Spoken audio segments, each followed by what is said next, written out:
विद्या नाही बुद्धी असूनही चालत नाही त्यास म्हणावं नव्हे का? मी 9 वर्षाची असताना माझा विवाह ज्योतिराव यांच्याशी झाला आणि माझ्या शिक्षणाचा श्री गणेश झाला. मी त्यांना शेठजी म्हणायची. त्यांनी मला शिकवायला सुरुवात केली.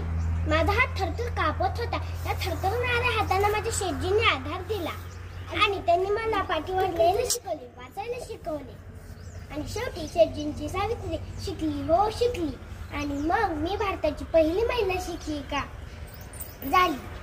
मी शिकली म्हणून लोक मला नाव ठेवू लागले. भिडेवाड्यात पहिली मुलींची शाळा काढली. त्यांना कोण शिकवणार म्हणून मी पुढे पाऊल टाकले. त्यांनी शिकवायला लागले तर एक माणूस समोर आला आणि म्हणतो कसा, ए बाई माग फिरायचं नाहीतर आबरू गमावशील. मग मी असा उचलला हात, लावली गालात. तेव्हापासून वचक बसला.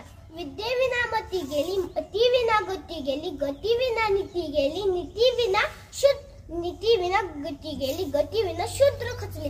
एवढे सारे अनर्थ का अविद्येने केले, एवढे सारे अनर्थ का अविद्येने केले.